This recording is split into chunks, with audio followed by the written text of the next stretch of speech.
The two institutions leading the way took very different approaches. In 2015, Chicago enacted a reparations ordinance covering hundreds of African Americans tortured by police from the 1970s to the 1990s.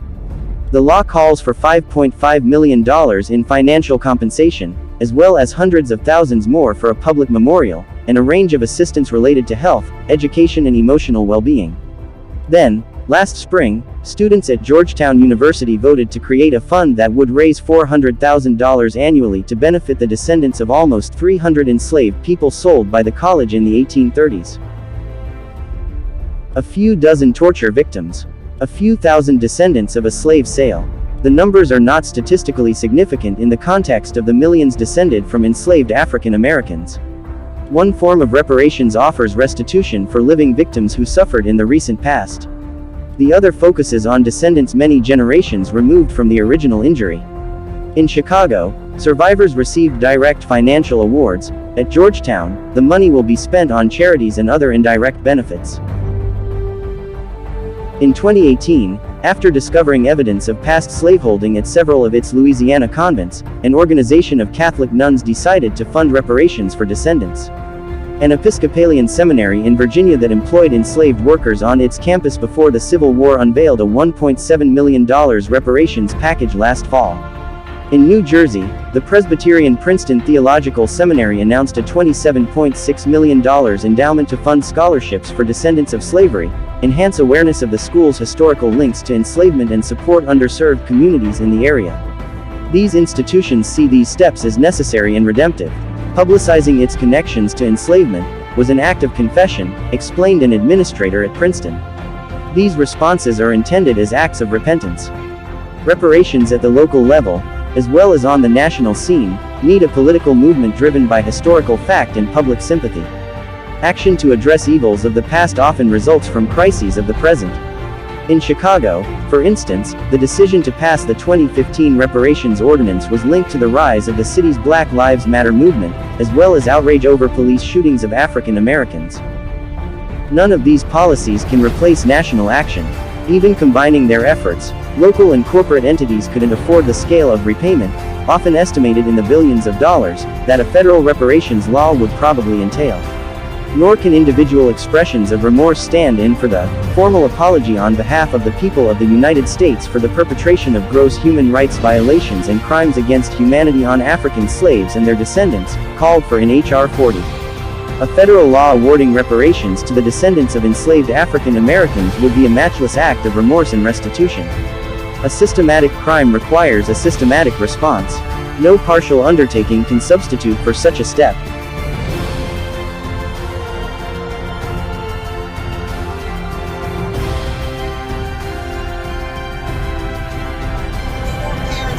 Elders who raised me and paved the way for me are rejoicing because this is a move forward for the nation and the world. Reparations, when you hear the term, and as someone who's lived 18 generations in one parish and a southern state, this is not reparations. A vote in support of reparations program is a sign that my family is welcome here. It is a sign that Evanston cares about families that look like mine. It is an act of equity. When one is building a house, one does not build a kitchen and then say we will add other rooms as we figure out what kind of home we're going to build.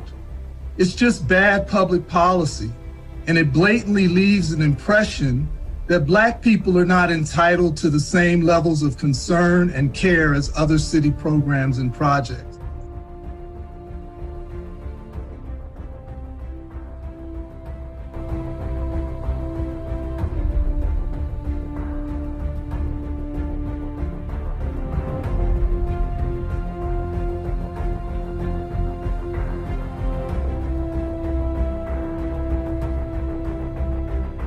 Reparations programs for descendants of enslaved people are a suggested strategy to repair psychological and material damages from slavery and racial discrimination and to close the racial wealth divide.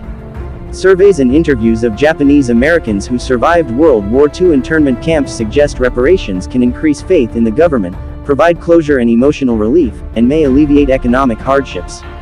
Congressional approval for a commission to study and propose a federal-level reparations program could be the first step to establish reparations for slavery in the U.S. Additional evidence following the implementation of a federal reparations program is needed to confirm effects.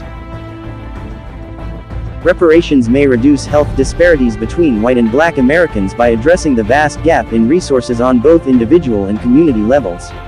The connection between good health and access to resources, i.e., quality housing, education, fair wages, safe work environments, clean air and water, healthy food, etc., has been established, and reparations can improve access to resources for black Americans. Reparations may also reduce stress, support healing from trauma, and improve current and future health outcomes for black Americans. Apologies and recognition of historical wrongs are considered a critical component of reparations programs, though they are not sufficient by themselves. Experts suggest reparations programs support education to develop and maintain national consciousness of America's racial history. Lack of recognition of past trauma and ongoing discrimination is part of the minoritization and dehumanization of black Americans that devalues their identity, social condition, and memory, which increases negative identity development, low self-esteem, stress, and suffering. Reparations can express remorse and establish a positive, respectful relationship between perpetrators and victims that focuses on equal citizenship, recognition, and social status, as well as building civic and social trust. When genuine expressive reparations are combined with monetary investments, reparations programs can offer hope and begin the healing process, which may help victims and perpetrators work together productively to achieve common goals.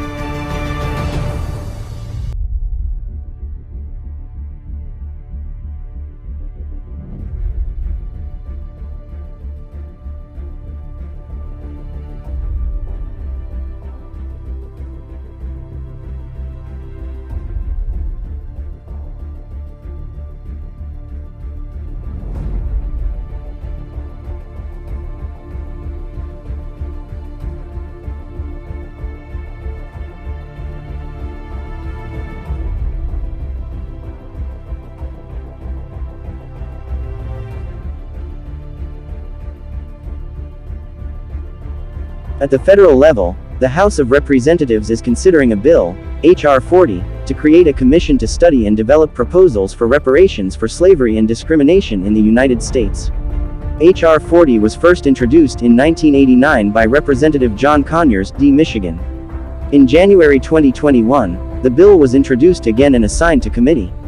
As of January 2022, the bill has been ordered to be reported for consideration by the full House of Representatives.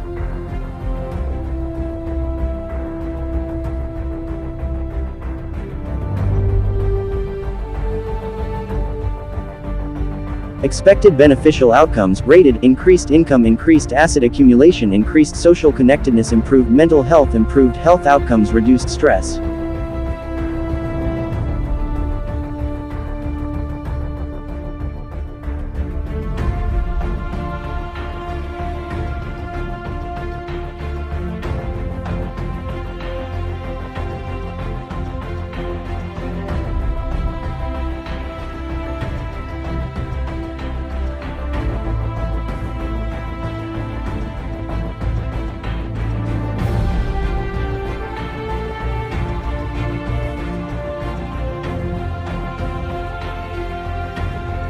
After hundreds of years of slavery, the Civil War led to emancipation. General Sherman's Field Order No. 15 intended to provide 40 acres to each freed person. However, President Andrew Johnson returned that land to former slave owners. Reparations bills passed both houses of Congress in 1866 and 1867 to provide 40 acres of land and some money to build dwellings for each freed person, but those bills were vetoed by President Johnson. Immediately after emancipation, there was strong legislative support for reparations for slavery. Reparations for slavery have been sought many times since then, but in the U.S., they have not yet been granted at the federal level.